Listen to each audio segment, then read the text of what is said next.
It was a great day to be out on the mountain. I'm jealous of those enjoying opening day. Now, for those maybe wanting to hit the slopes tomorrow, Trey, what can they expect if they're driving to the Laurel Highlands? Well, it's certainly going to be cloudy for sure, and temperatures staying cold enough to allow that snow to remain in place. Now, we saw a little bit of melting here today as those temperatures started to work their way back above freezing.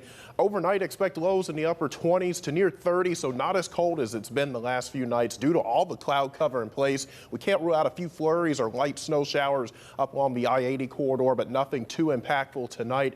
And then for tomorrow, isolated to widely scattered flurries and snow showers. Notice temperatures west of the Laurel Highlands and the ridges, or pretty much for a good part of our area, will be above freezing as we have a southwest wind in place, mid to upper 30s. Morgantown coming in at 40, but there will be that chance for a few scattered flurries and snow showers. And they're going to come from this system you see way out to the west here across Iowa and Missouri, producing some snow there this evening. Now, this area of low pressure that's producing that activity is expected to weaken. The upper level storm system pushing that east is also going to weaken, so we're not expecting this to be a very impactful system or to bring a lot in the way of precipitation. The clouds remain in place tonight as those temperatures dip into the upper 20s to near 30. And then here are your scattered flurries and snow showers. They start to develop shortly afternoon and then last through the late afternoon and evening hours as a cold front progresses down to the south and east. That front arrives in our area by mid-evening tomorrow, and then our temperatures will start to fall after that.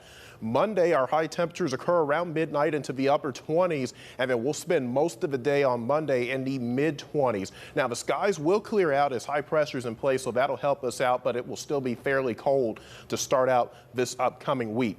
Notice temperatures on Tuesday start to recover a little bit, back up to 35, 41 on Wednesday, so we're getting closer to average, but that's not going to last long because we do have two cold fronts on the way toward the back half of next week, and those are going to send our temperatures back down. As far as precipitation chances go, we are dry Monday night into Tuesday as well. Tuesday, there's a chance for a few flurries over our northern counties. Even with temperatures being warmer on Wednesday, likely going to support more rain than snow. Some of our northern counties could still have some snow on Wednesday, but then the snow will start to come back in toward the back half of the week. We'll have some chances of snow as several cold fronts and very cold air start to settle in. So let's talk about the pattern going into next week here.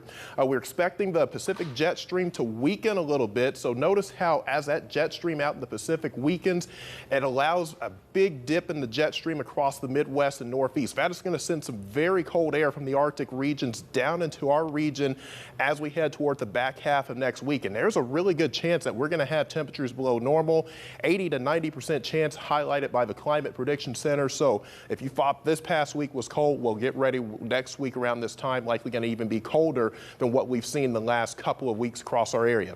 35 is your expected high tomorrow with flurries, especially in our northern counties. Monday's high 29 will have a low of 15 just before midnight on Tuesday. Tuesday morning down to 14 with cloudy skies and flurries off to the north. Rain and snow on Wednesday as we work our way back up to 41. And then there go those temperatures dipping into the 30s and even 20s for highs by next weekend.